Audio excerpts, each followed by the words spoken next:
नमस्कार दोस्तों, आपका हमारे चैनल किरण स्टोरीज पर स्वागत है। आज हम आपके लिए एक और कहानी लेकर आ चुके हैं। पिताजी की मौत के बाद घर का माहौल बहुत बदल गया। चारों बेटे पहले तो ठीक थे, लेकिन जैसे जैसे दिन बीतते गए उन्होंने अपनी भाभी को तंग करना शुरू कर दिया। वह भाभी जो सबका देखभाल करती थी, जो सबके लिए खाना बनाती थी, जो सबकी चिंता करती थी, उसी को एक वक्त की रोटी के लिए तरसा जाने लगा। भाभी चुपचाप सब सहती रही, सोचती थी शायद सब सुधर जाए, लेकिन समय के साथ सब और बिगड़ता गया। चारों भाइयों ने मिलकर भाभी को घर के बाहर एक कोने में कर दिया। ना ठीक से कपड़े, ना खाना, ना इज्जत। जो भाभी कभी घर की रानी थी, अब वो एक नौकरानी के सबसे बुरी हालत में थी। एक दिन तो ऐसा हुआ कि पूरे दिन बीत गया और भाभी को एक रोटी भी नहीं मिली। आंखों में आंसू आ गए और लेकिन उसने फिर भी कुछ नहीं कहा, बस भगवान से प्रार्थना करती रही, हे भगवान अब तू ही कुछ कर। तभी उसके मन में एक तरकीब आई। उसने सोचा अगर मैं ऐसे ही चुप रहूंगी तो ये चारों मुझे मार ही डालेंगे। अब मुझे कुछ ऐसा करना होगा कि सब सबक मिले कि और मेरी इज्जत भी लौटे। उस रात भाभी ने एक योजना बनाई। उसने अपने पुराने रिश्तेदारों से मदद मांगी, लेकिन मदद किसी ने नहीं की। सब ने कहा जो भी हो यह तो हमारा घर है, तुम्हें ही रास्ता निकालना होगा। भाभी ने हार नहीं मानी। उसने अपने अंदर की ताकत को पहचाना। अब वह रोने वाली औरत नहीं थी, वह अब कुछ और ऐसा करने वाली थी कि चारों ओर हाथ जोड़कर माफ़ी मांगे। भाभी ने सोचा मैं अब डरूंगी नहीं, ये चारों जितना मुझे तंग करेंगे मैं उतना ही चालाक बनूंगी। अगली सुबह साड़ी में थोड़ा सा कोयला लगाया और अपने चेहरे को थोड़ा गंदा कर लिया। फिर वह गांव के तांत्रिक बाबा के पास गई। बाबा ने पूछा, बेटे तुझे क्या परेशानी है? भाभी बोली, बाबा मुझे कोई भूत प्रेत सिखा दो। मैं किसी का नुकसान नहीं करना चाहती, लेकिन चारों को ऐसा डराना चाहती हूँ कि मेरी इज्जत वापस मिल जाए।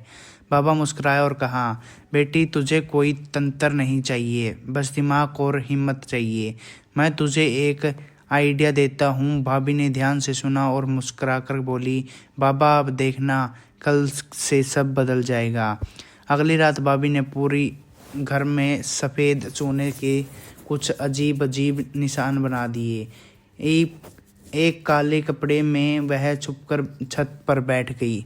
चारों भाई जब खाने के बाद अपने कमरे में सोने गए तो अचानक दीवार पर कुछ लिखा दिखा, जिसने मेरी बहू को रुलाया है उसकी नींद हराम कर दूंगी। चारों भाई डर के मारे कांपने लगे। छोटे भाई ने कहा, यह क्या मजाक है? मगर तभी खिलाड़ी के सफ़ेद साड़ी में कोई परछाई सी दिखी। सभी भाई डर के मारे एक ही कमरे में घुस गए। किसी को नींद नहीं आई। सुबह होते ही चारों भाई एक पंडित को बुला लिया। पंडित ने घर का चक्कर लगाकर कहा, इस घर में किसी आत्मा को गुस्सा है, किसी औरत के आंसू बहाए गए हैं। भाई सोच में पड़ गए। उन्होंने आपस में देखा लेकिन कुछ बोले नहीं। भाभी चुपचाप रसोई में काम कर रही थी। उसकी आंखों में एक हल्की सी मुस्कान थी। शाम को भाभी ने और बड़ा प्लान किया। उसने रात में रोटी के बीच एक कागज़ रख दिया जिस पर लिखा था, मुझे रुलाने वाला का खाना अब जहर बन जाएगा। बड़ा भाई रोटी खाने ही वाला था कि वो कागज़ गिर पड़ा। सबने देखा, सबके हाथ कांपने लगे। चारों भाई अब डर के मारे दिन में ही पूजा पाठ करने लगे। भाभी ने देखा लिया कि प्लान काम कर रहा है। अब उसने अपने अगला कदम उठाया। एक दिन वह अचानक जोर से चिल्लाई, बचाओ, मुझे कोई धक्का दे रहा है। कोई दिख नहीं रहा, लेकिन कोई है। भाई दौड़ते हुए आए और देखा कि कुछ नहीं है। भाभी जमीन पर बैठ गई और कांपते हुए बोली, माँ जी क्या आप हैं? अगर हैं तो अपने बेटे को माफ़ कर दो, यह सुधर जाएंगे। अब भाइयों की सिट्ठी पिट्ठी गुम हो गई। एक भाई बोला, शायद माँ की आत्मा भाभी में आ गई है, तभी तो इतनी बातें जानती है जो किसी को नहीं पता। अब भाभी धीरे धीरे सबके सामने कुछ ऐसा बात कहने लगी जो बस उसकी माँ जानती थी, जैसे बड़े बेटे का डर, मंझले की चोरी, छोटे की छुपी शादी। भाई डर के मारे कांप उठे। अब भाभी से नज़र नहीं मिलाना की भी मुश्किल हो गया था।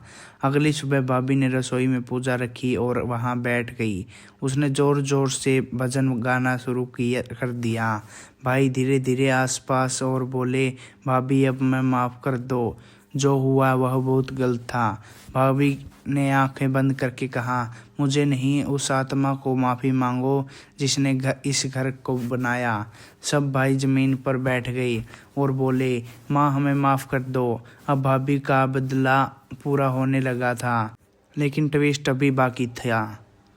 भाभी ने सोचा कि बस डराना काफ़ी नहीं, अब इन्हें काम भी करना सिखाना होगा।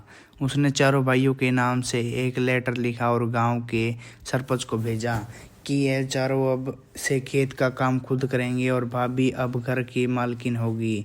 जब सरपंच आया और यह सुनाया तो भाई मुंह भी नहीं खोल सके। गांव वालों ने सामने सिर झुका गया। अब चारों को सुबह खेत जाना पड़ता और भाभी घर बैठकर सारा हिसाब रखती। एक दिन गांव में एक नई पंचायत बैठी। वहां भाभी को भी बुलाया गया। पंच बोला, तुमने बहुत हिम्मत दिखाई, हमने किसी को मारा नहीं, बस समझदारी से सबक सिखाया। गांव की औरतें ने ताली बजाई। अब भाभी सबकी आदर्श बन चुकी थी। लेकिन तभी वहां एक आदमी आया जो कहने लगा, मैं भाभी का चचेरा भाई हूँ और अब यह मेरे भाई शहर जाएगी। भाभी एक पल चुप रही और फिर बोली, अब मैं कहीं नहीं जाऊंगी, यह घर अब मेरा है और मेरे पति की आत्मा यही है। भाई चुपचाप खड़े थे। अब उन्होंने भाभी को ताकत समझ आ गई थी।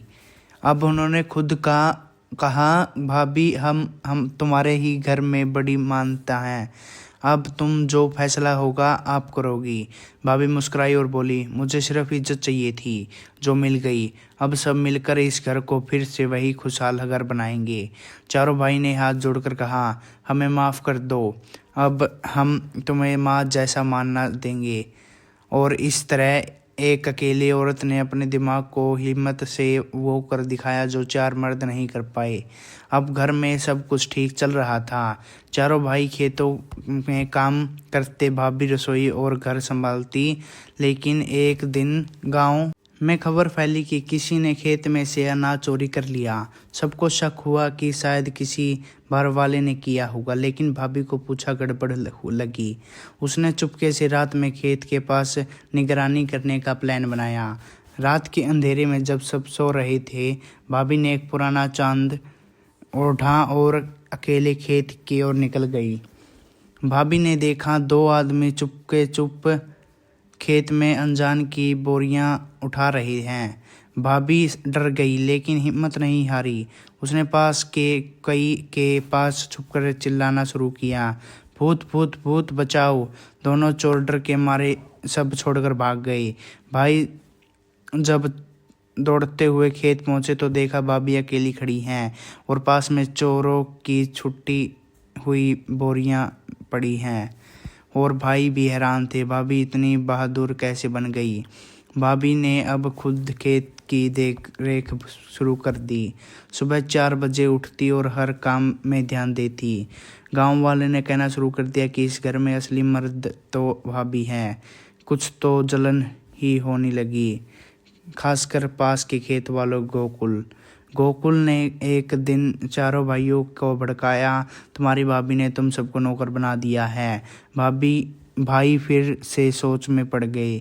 भाभी ने गोकुल की बात सुन ली, लेकिन इस बार उन्होंने फिर से एक और योजना बनाई। भाभी ने गांव में एक छोटी दुकान खोल ली।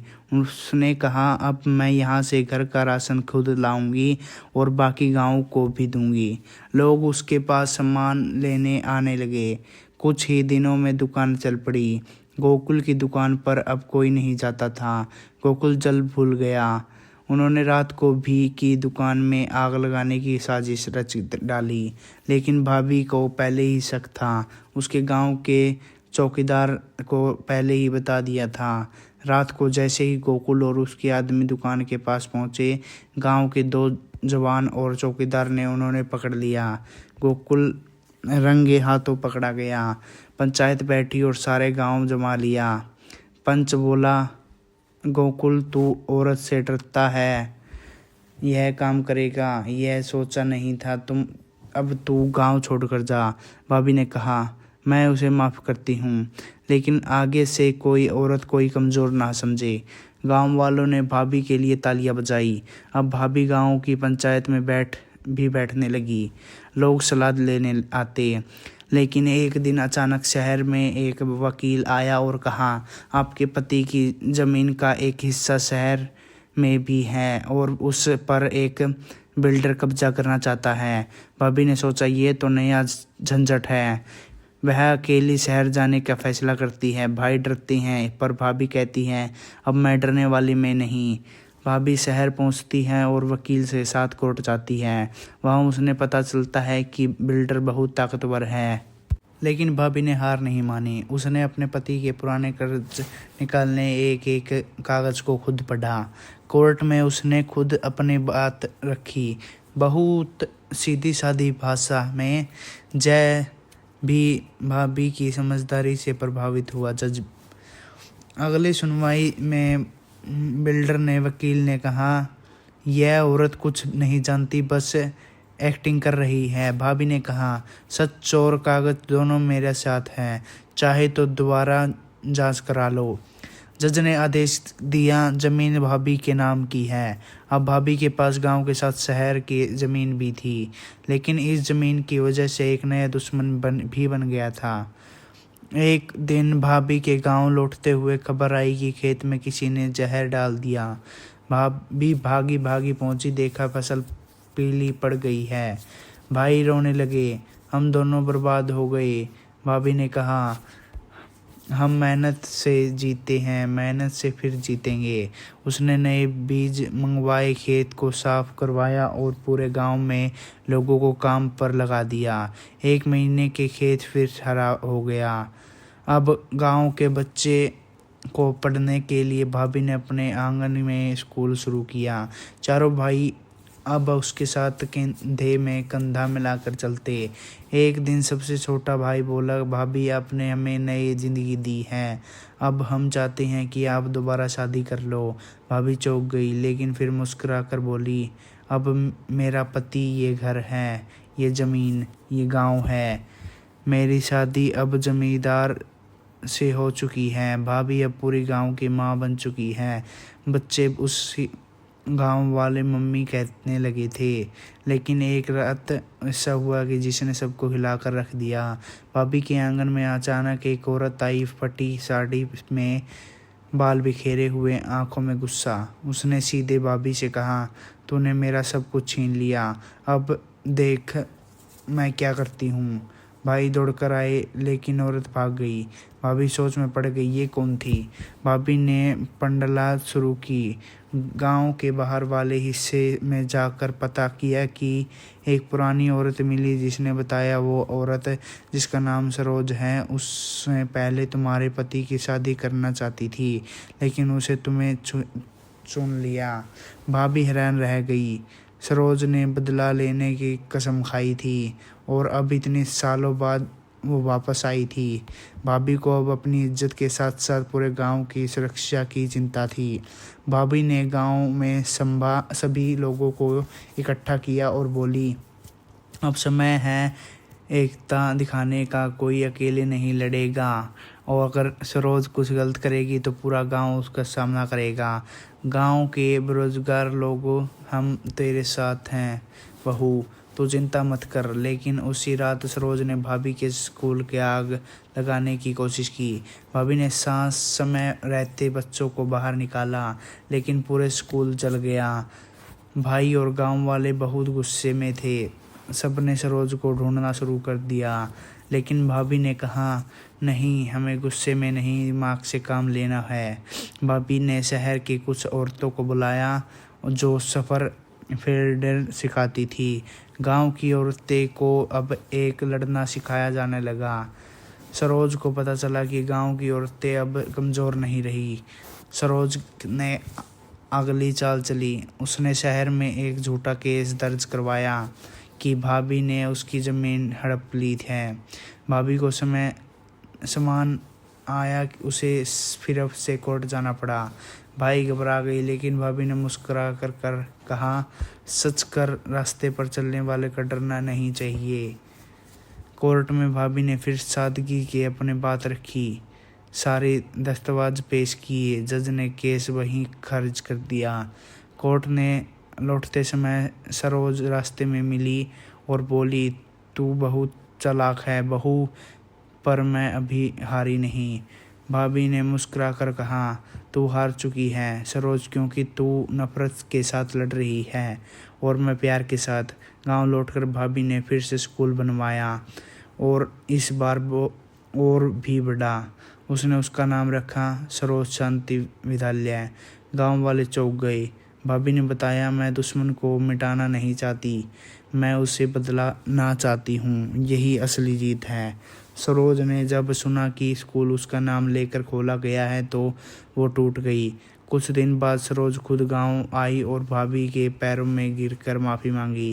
भाभी ने उसे उठाया और गले लगा लिया। अब गांव में सबको यह सीख मिली, नफ़रत में कुछ नहीं होता, माफ़ी में बहुत ताकत होती है। कुछ महीनों बाद एक बड़ा अफसर गांव आया। उसने भाभी से कहा, सरकार आपके काम के बहुत प्रभावित है, हम आपको जिला महिला प्रमुख बनाना चाहते हैं। भाई और गांव वाले बहुत खुश हुए, लेकिन भाभी बोली, अगर मैं शहर चली गई तो गांव कौन देखेगा। अफसर ने कहा, आप दोनों कर सकती हैं, गांव की बहू अब देश की बेटी बन चुकी है। भाभी ने अब पूरे ज़िले की औरतों के लिए काम शुरू किया। जहां कहीं भी औरतें पर जुल्म नहीं होता, भाभी वहां पहुंच जाती। उसका नाम अखबारों में, टीवी में आने लगा, लेकिन वह कभी घमंड नहीं दिखाती। वो अब भी सुबह उठकर सबसे पहले अपने घर की रसोई देखती, खेत घूमती और बच्चों को प्यार देती। एक दिन सबसे छोटा भाई आया और बोला, भाभी तुम्हारे नाम से हमारी बेटी का नाम रखा है शक्ति। भाभी की आंखें भर आई। उसने बच्ची को गोद में उठाया और बोली, अब यह नई पीढ़ी सिखाएगी कि एक औरत सिर्फ बहू ना या बीवी नहीं, वो पूरे समाज की रीढ़ है। गांव में ढोल बजाने लगे। अब सब एक स्वर में कहते, जहां भाभी है वहां डर नहीं, जहां भाभी है वहां हार नहीं। भाभी की ज़िंदगी अब पूरी तरह बदल चुकी थी। वह अब सिर्फ गांव की नहीं, पूरे ज़िले की आवाज़ बन चुकी थी। लेकिन एक दिन ऐसा हुआ जिसने सबकी ज़िंदगी को फिर हिला दिया। शहर में से एक आदमी आया, बेहद साफ कपड़े, आँखों में चालाकी। उसने कहा, मैं वकील विनीत हूँ, आपके पति की मौत के समय एक राज छुपाया गया है और उस राज में आपकी पूरी ज़िंदगी बदल सकती है। भाभी चौंकी, राज? कैसा राज? विनीत ने बताया कि भाभी ने पति के मरने के से पहले वायत तैयार की थी, जिससे जिक्र था कि उन्होंने पास एक बैंक लॉकर है जिसमें कुछ खास दस्तावेज और एक चिट्ठी रखी है। भाभी पहली बार सुनी यह बात। चारों भाई भी हैरान रह गए। भाभी ने विनीत से कहा, हमें उस लॉकर तक पहुंचाओ। विनीत मुस्कुराया, पर उसके लिए आपको मेरे साथ शहर आना होगा, अकेले। भाई बोले, भाभी हम आपके साथ चलेंगे। पर भाभी ने कहा, यह रास्ता अब अकेले तय करना होगा। वह विनीत के साथ शहर गई। बैंक में लॉकर खोला गया। उसमें एक पुरानी डायरी, कुछ ज़मीन के नक्शे और एक चिट्ठी थी जो उसने पति के सिर्फ भाभी के लिए लिखी थी। भाभी कांपते हाथों से चिट्ठी पढ़ने लगी और हर लाइन के साथ उसकी आंख नम होती जा रही थी। चिट्ठी में लिखा था, मेरी बहादुर पत्नी, अगर तुम मैं ये चिट्ठी पढ़ रही हो तो समझ मैं हमेशा तुम्हारे साथ हूँ। मैंने जो ज़मीन शहर में ख़रीदी थी वो तुम्हारे नाम है, लेकिन मैंने आपके अपने भाइयों ने नाम पर कुछ नहीं छोड़ा, क्योंकि मुझे डर था कि वह बदल जाएंगे। अगर वह सुधरे तो उन्होंने बराबर हिस्सा दे देना, वरना तुम ही मालकिन हो। भाभी की आंखें भर आई। भाभी ने सोचा, अब मैं क्या करूं? क्या उन्होंने सच बताऊं या चुप रहूं? शहर से लौटकर भाभी ने वह डायरी चुपचाप अपने कमरे में रख दी। लेकिन विनीत ने गांव में जाकर भाइयों को बता दिया कि वियत सिर्फ भाभी के नाम है। अब भाई फिर से शक में पड़ गए। सबसे बड़ा भाई बोला, तो भाभी ने हमें धोखा दिया। भाभी को इसका अंदाज़ा था। उसने भाइयों को बुलाया और सीधी सपट कहा, तुम लोग क्या सोचते हो वो मुझे फ़र्क नहीं पड़ता, लेकिन तुम चारों ने मुझे जो किया उसके बाद भी अगर मैं तुम्हें हिस्सा देने का सोच रही हूँ तो सोचो मैंने कोसना गलत किया। भाई चुप हो गए। भाभी ने आगे कहा, मैं चाहती हूँ कि तुम सब वो ज़मीन खुद जाकर देखो और तय करो कि क्या तुम उसके लायक हो। चारों भाई शहर गए और ज़मीन को देखकर लौटे। रास्ते भर चुके थे। गांव आकर सबसे छोटे भाई ने कहा, भाभी हम उस ज़मीन के लायक नहीं। हमने आपको पहले ही बहुत सताया। अब जो भी फैसला आप करेगी हम उसे सिर झुकाकर मानेंगे। भाभी ने सबको गले लगा लिया और कहा, जब आदमी अपना सच स्वीकार कर ले तभी वो असली इंसान बनता है। गांव में अब एक और बड़ी बात होने जा रही थी, पंचायत चुनाव। लोगों ने भाभी से कहा, आप खड़ी होइए ना, आपकी जीत पक्की है। लेकिन उसी समय सरपंच का बेटा रमेश खड़ा हो गया। रमेश ने भाभी के खिलाफ झूठे आरोप लगाए कि भाभी ने सरकारी पैसे में ज़मीन खरीदी। अब पंचायत में दो गुट बन गए, एक भाभी के समर्थन में, एक विरोध में। भाभी ने कहा, मैं चुनाव जीतना नहीं चाहती, मैं भरोसा जीतना चाहती हूँ। लेकिन रमेश ने चालें चलनी शुरू कर दी। विरोधों को शराब, पैसे और धमकी दी जाने लगी। भाभी ने गांव की औरतों को बुलाया और कहा, अब लड़ाई साफ है, सच और झूठ की। तुम तय करो किसका साथ दोगी। औरतों ने कहा, हम आपके साथ हैं भाभी। अब यह सिर्फ चुनाव नहीं, सम्मान की लड़ाई है। चुनाव का दिन आया। पूरे गांव में चर्चा थी, कौन जीतेगा। शाम को गिनती शुरू हुई। रमेश ने इसके चेहरे पर घमंड था। लेकिन जब आखिरी वोट गिना गया तो भाभी की जीत हुई, भारी मतों से। पूरा गांव नाच उठा। भाभी मंच पर आई और सिर्फ एक बात कही, जिन्होंने मुझे रुलाया मैंने उन्हें बदल दिया। अब मैं नहीं बदलूंगी, यह गांव बदलेगा। चुनाव जीतने के बाद भाभी ने पंचायत का काम संभाल लिया।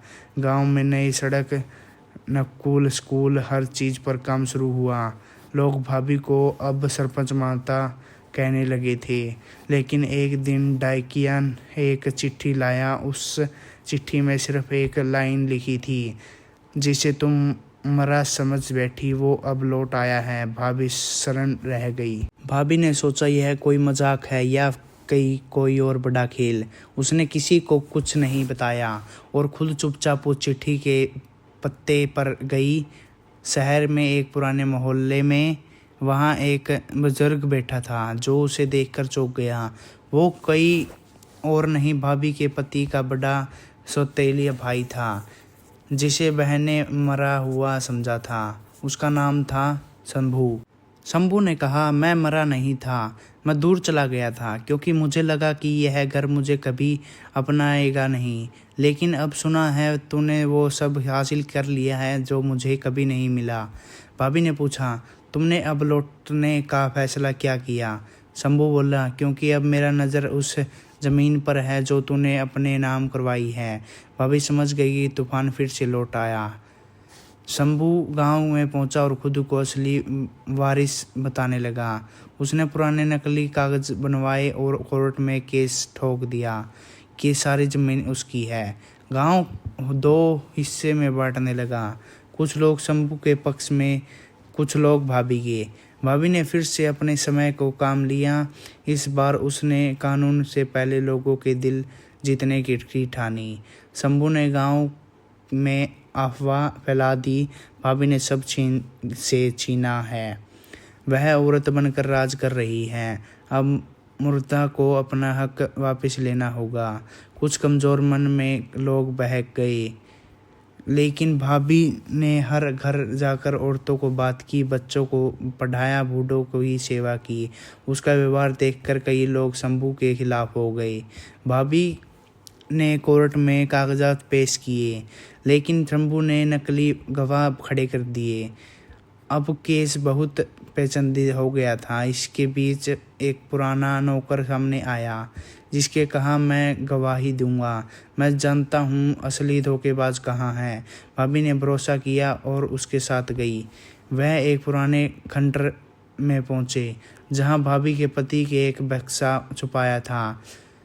बक्सा खुला, उसमें असली दस्तावेज थे और एक वीडियो कैसेट। भाभी ने उसे शहर ले जाकर चलवाया और उसमें था उसका पति, जो कह रहा था, अगर मेरे भाई शंभू लौटे और ज़मीन मांगे तो उसे एक हिस्सा देना, लेकिन अगर वो धोखा दे तो उसे सबक ज़रूर सिखाना। भाभी की आंखों में आंसू थे, जैसे पति की आत्मा ने उसे रास्ता दिखाया हो। कोर्ट में सबूत पेश किया गए। वीडियो ने सारा मामला साफ कर दिया। जज ने कहा, शंभू ने न केवल झूठ कागज बनवाए, बल्कि समाज में को भी बांटने की कोशिश की। केस खारिज किया जाता है और शंभू को 6 महीने की सज़ा दी जाती है।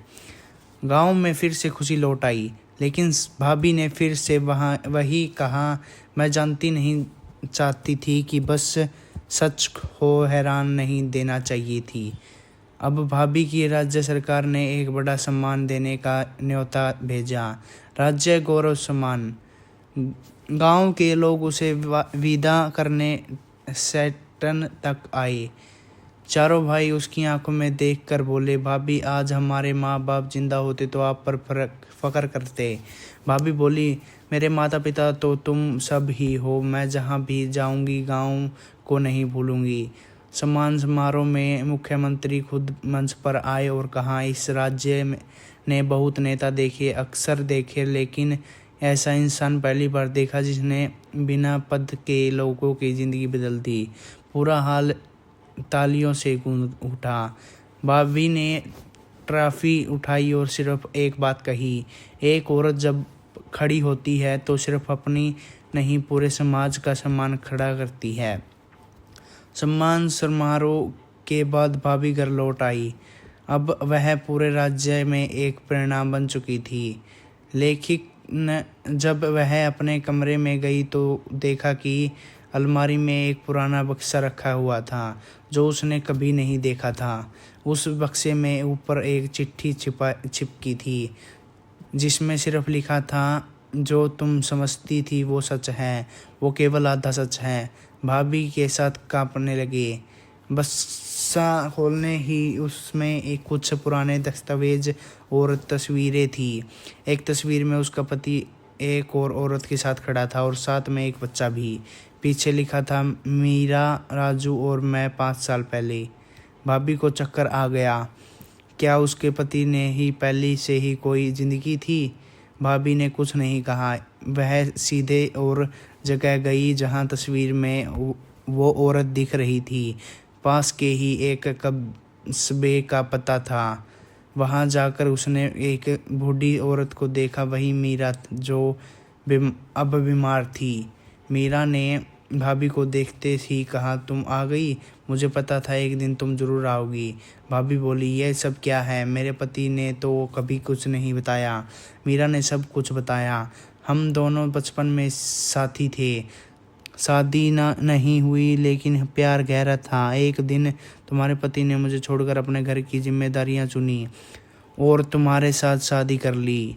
मैंने उसे कभी नहीं रोका। मैं टूट गई, लेकिन फिर भी उसके बेटे राजू को जन्म दिया। भाभी सुनती रही जैसे सब कुछ हिल रहा हो। मीरा बोली, उसने हमें घर के पास बसाया, खर्च भी भेजता रहा, लेकिन समाज से छुपा कर। जब उसकी मौत हुई तो मैं राजू को लेकर चली गई। भाभी की आंखों में आंसू थे। मीरा ने कहा, अब मैं जा रही हूँ, राजू को तुम्हारी ज़रूरत है। मैं नहीं चाहती कि वो अपने पिता को सिर्फ नाम से याद रखे। भाभी ने मीरा का हाथ थाम लिया। मैं राजू को अपनाऊंगी जैसे अपने बच्चों को अपनाया जाता है। मीरा की मौत के बाद भाभी राजू को अपने गांव ले आई, लेकिन गांव के सिर्फ खलबली मच गई। लोगों ने पूछा, ये बच्चा कौन है? भाभी भी चौंक गई। भाभी ने, ये क्या है? क्या भैया का सच हमेशा भी छुपा गया है? भाभी ने सभी को बैठाया और पूरा सच बताया, एकदम शांत और ढूंढ होकर। गांव के कुछ लोग तो भाभी को ईमानदारी पर और भी फिदा हो गए, लेकिन कुछ ने पीछे से कहना शुरू किया कि अब यह औरत सब कुछ अपने नाम कर लेगी, अब तो असली बेटा भी आ गया। भाभी ने महसूस किया कि जितनी ऊंचाई मिलती है उतने ही ज़्यादा तीर भी लगते हैं। उसने फिर वही किया जो उसे आता था, सब्र और समझदारी। राजू बहुत समझदार था। वह खेतों में भाइयों के साथ काम करता, स्कूल जाता और सबका सम्मान करता। धीरे धीरे लोग उसे अपनाने लगे। लेकिन तभी जिला स्तर पर एक बड़ी योजना आई। सरकार पूरे गांव की ज़मीन पर इंटरटेक्ट फिरोजगर बनाना चाहती थी। भाभी को बुलाया गया और कहा गया, अगर आप हामी भरे तो करोड़ों रुपए मिल सकते हैं। भाइयों ने कहा, भाभी ये तो बहुत बड़ा मौका है। लेकिन भाभी ने गांव की पंचायत बुलाई और कहा, अगर ये ज़मीन चली गई तो हमें मिट्टी, हमारी पहचान, हमारी आत्मा चली जाएगी। लोग बोले, लेकिन भाभी इतने पैसे मिलेंगे? भाभी बोली, हम पैसों से सड़कों को खरीद सकते हैं पर जड़ों को नहीं। गांव ने भाभी का साथ दिया। सरकार ने प्रोजेक्ट को रद्द कर दिया। भाभी ने फिर एक मिसाल कायम की, पैसे नहीं पहचान जरूरी है। राजू अब बड़ा हो रहा था। एक दिन वह भाभी से बोला, माँ क्या मैं आपकी तरह बन सकता हूँ? भाभी ने कहा, अगर तू सच के लिए खड़ा रहेगा तो तुमसे बड़ा कोई नहीं होगा। और इस तरह भाभी अब सिर्फ एक औरत नहीं, एक विचार बन चुकी थी। राजू अब 18 साल का हो चुका था। पूरे गांव के लोग उसे भाभी का बेटा कहने लगे थे। वो स्कूल में अव्वल आता था, खेत में मेहनत करता और सबकी मदद करता। लेकिन एक दिन भाभी की तबीयत अचानक बिगड़ गई। उसने तेज़ बुखार आया और डॉक्टर ने कहा, कुछ रिपोर्टर ठीक नहीं है, शहर में इलाज कराना होगा। भाई चिंतित हो उठे, लेकिन भाभी मुस्कुरा कर बोली, अभी बहुत काम बाकी है, मुझे कुछ नहीं होगा। शहर में जाने पर डॉक्टरों ने कहा, भाभी को कोई पुरानी जगह धीरे धीरे दिया गया है, यह जानबूझकर किसी ने किया है। सब चौंक गए। भाई बोले, ऐसा कौन कर सकता है? भाभी ने किसी का नाम नहीं लिया, पर उन्होंने वही किया जो वह हमेशा करती थी, खुद सच्चाई तक पहुंचना। भाभी ने सबसे पहले अपनी रसोई को देखा और पाया कि पिछले महीने एक नई काम वाली बाई आई थी जिसका असली नाम सरोज था।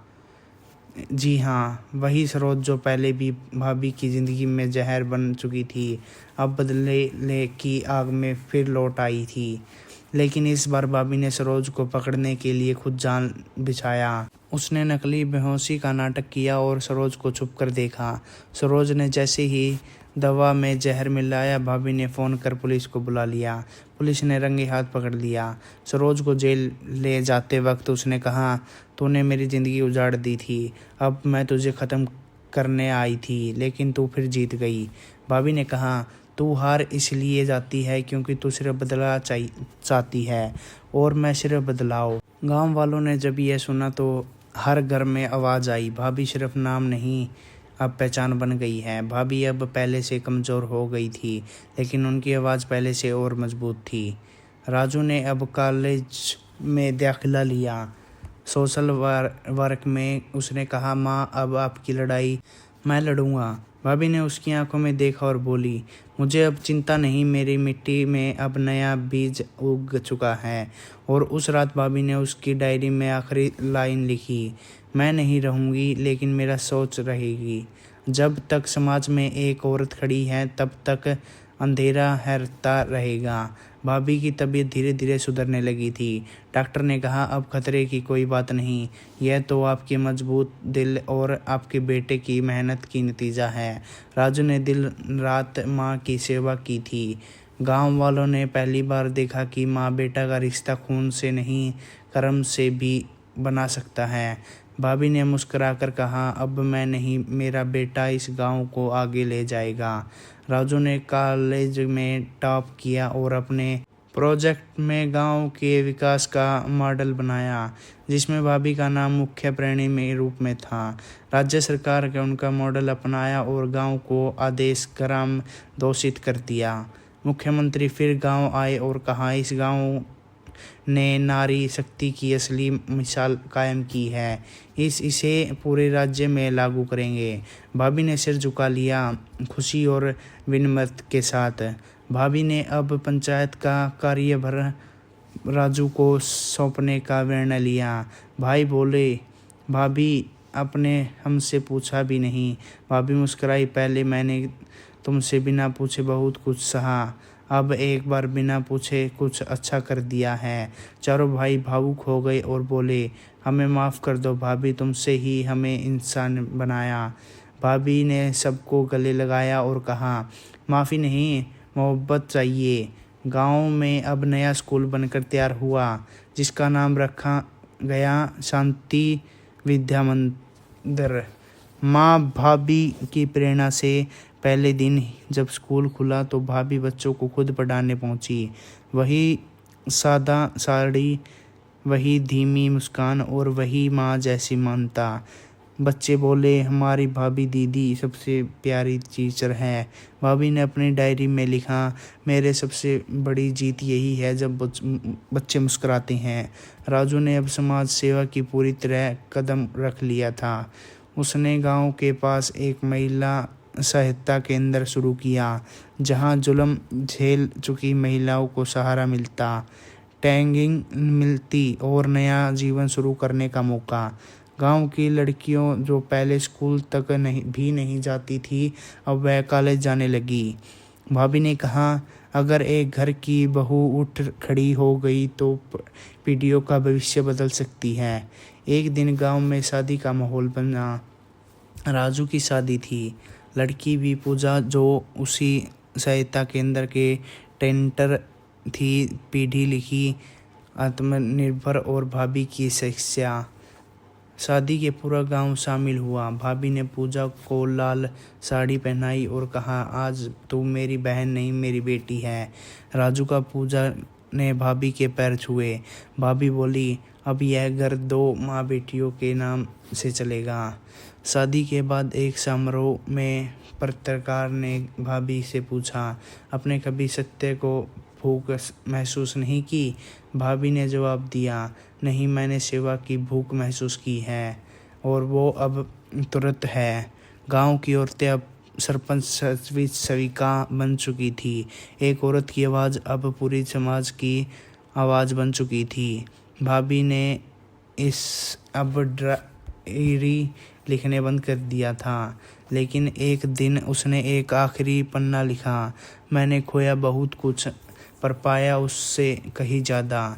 जिस दिन लोगों ने मेरी साड़ी में सत्ता देखा और मेरी चप्पल में संघर्ष, उसी दिन मेरी जीत हो गई। राजू ने यह डायरी पढ़ी और उसकी प्रति छुपवा दी। एक भाभी की कहानी जो पूरे राज्य में बेस्ट सेलर बनी। गांव अब पर्यटन स्थल बन गया था। लोग वहां भाभी के स्कूल, महिला केंद्र और वह चबूतरा देखने आते जहां से भाभी ने पहली बार सभा को संबोधित किया था। सरकार ने उस चबूतरे को नाम दिया सम्मान स्थल, नारी शक्ति का प्रतीक। भाभी वहां रोज फूल चढ़ाने जाती और बच्चों को वहीं बैठकर कहानी सुनाती। राजू और पूजा अब उसकी सेवा करते जैसे वो कभी उनके लिए दुनिया से लड़ी थी। आखिरी दृश्य, एक शांत दोपहर, खेतों की हरियाली, स्कूल की घंटी, बच्चों की हंसी और चूल्हे के आती रोटी की खुशबू। भाभी आंगन में बैठी है, गोद में एक नन्ही बच्ची है, उसकी पोती। वो बच्ची पूछती है, दादी आप सबको भाभी क्यों कहलाई? भाभी हंसते हुए और कहती है, क्योंकि जब कोई औरत सिर्फ एक घर की नहीं, पूरे समाज की जिम्मेदारी उठाती है, तब वह सिर्फ भाभी नहीं, माँ सम्मान हो जाती है। समाप्त। धन्यवाद। आपको यह कहानी पसंद आई हो तो हमारे चैनल को सब्सक्राइब, कहानी को शेयर और लाइक ज़रूर कर देना। धन्यवाद। हम आपके लिए रोज़ ऐसी कहानी बनाते रहेंगे। आप खुश, हम खुश। धन्यवाद।